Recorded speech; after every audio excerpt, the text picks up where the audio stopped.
start to expect to deal with all types of confusion.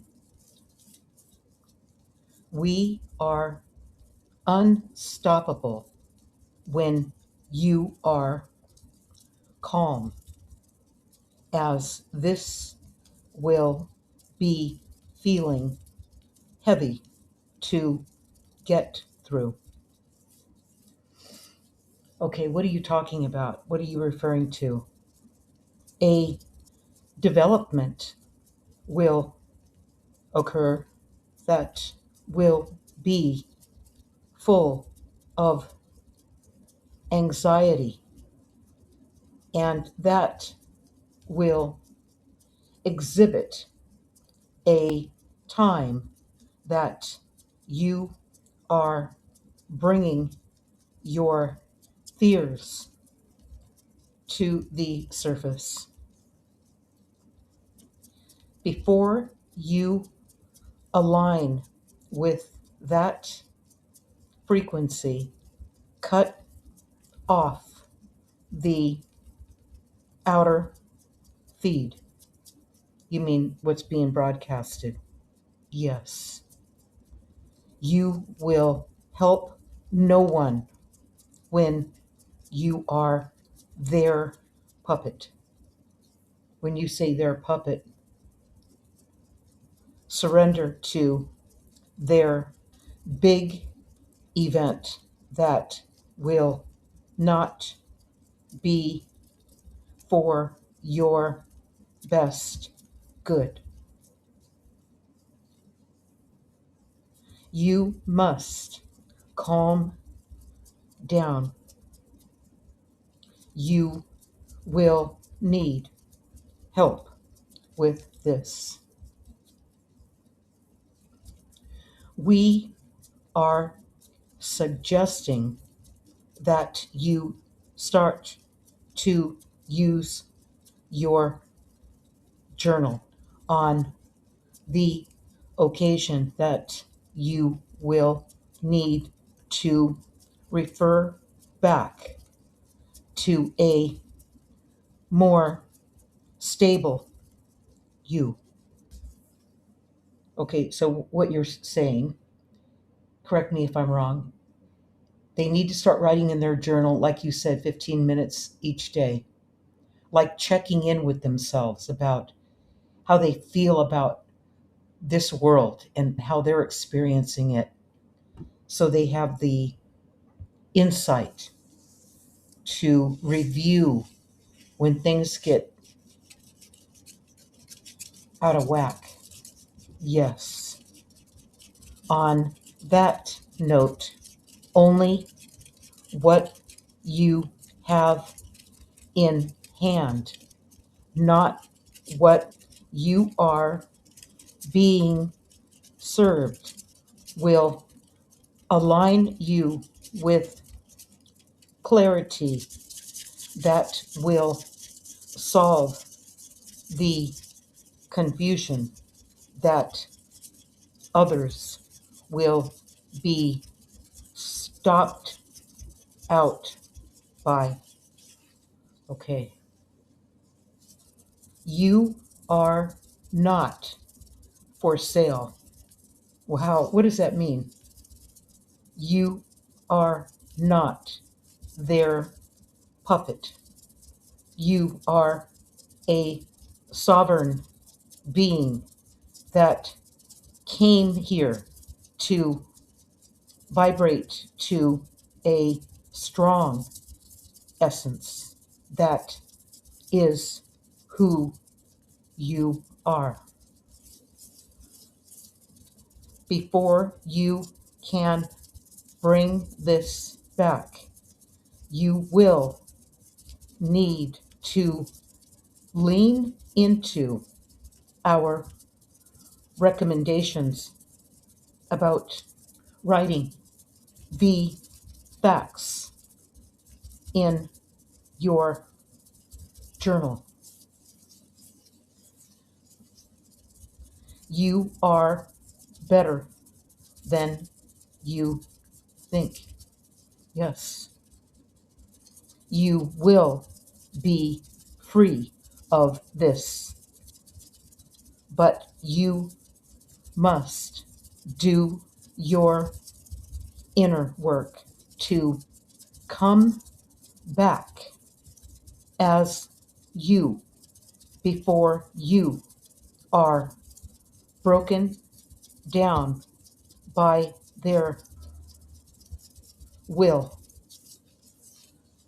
Okay, whew. Okay, stop worrying. Yes, you will heal that upon healing the hurts from your early life. So, using the journal to uncover that, to go back and figure out what each person's patterns are that keep them stuck in the loop of vulnerability. Yes, a vibration of hurts that are repeating and repeating.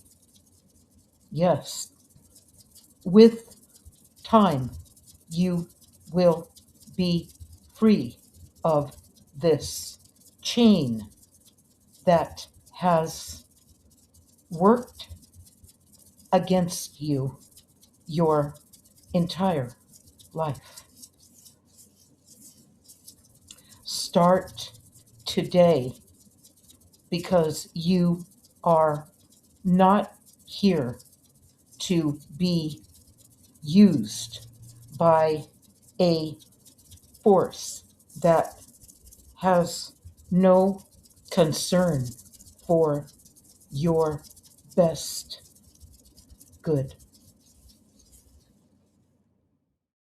The promise you made to yourself. You made this promise before arriving in this world. It's the reason you came here. It's what you and your guides carefully planned for you to accomplish in this lifetime. This promise came from the deepest part of you. So how do you know what that is? It's the one thing that continues to persist. It feels like you might miss it before time runs out. It makes what you are doing and have been doing feel superficial in comparison. In fact, nothing will ever feel more important than fulfilling the desire to discover what this is and perform on it. Depending on the current obligations and promises you have already made to others, may prevent you from knowing what this is. However, the promise will never die and will follow you for as long as it takes to bring you into the wholeness your soul desires. Ideally, you will remember this promise before you make deep obligations and promises to others that fix your life in a single direction before you have a chance to know who you are, what's important to you, and why you are here. This promise you made to yourself is a carryover from other lifetimes, something unfinished and is now center stage.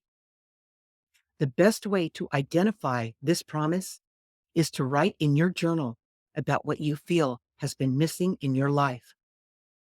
Let one journal entry ignite the next one. This process will expose what it is.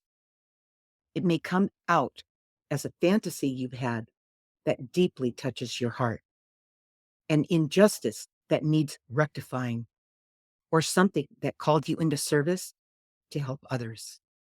This is not wishful thinking. It's the part of you that has been hiding. You have been careful not to let anyone else know about it. Your writing will expose any limitations, the many reasons you tell yourself you can't fit it in, but that won't work. Once you know what's missing in your life, you can't not see it. Ignoring the promise you made to yourself will just give you more time to examine why you are putting yourself last. Do your journal writing about this, and you will discover what this is. When I started journal writing in childhood, I had no one I could trust that I could talk to. Unable to connect with the family dramas and abuses, I turned inward by writing about it. This is how I was able to access the truth about what was really going on while discovering who I was. The desire to gain clarity over the situation was my focus while strengthening the connection to my guides.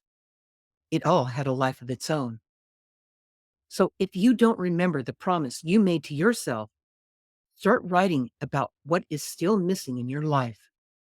You can expect to gain clarity as you forge through the fog and the veil opens so you can begin to see who you really are, the promise you made to yourself, and how to live it. Okay, I'm going to read from the little book. This is How to Live a Guided Life. First steps, and we're going to be reading from chapter 1, A Life Without Regret. Now, this is from the guides. You must learn to choose without regret. The problem is that you have too many choices. So how do you know which one is without regret? Look at the choices before you and examine which ones require compromise on your part. Either compromise in your values or a compromised lifestyle that you would have to lead. It's the decisions that you make that require you to compromise that all lead to regrets at the end of your life. We can help you make the right decisions. And this is from me, how it works. Guilt is the culprit here. You are the judge of your better conduct, not someone else. Even if you make poor decisions, it's for you to learn from and do better next time. Guilt is designed to punish, and your guides do not sanction that. Okay, you guys, so just remember, you have help. You are never alone and always being guided.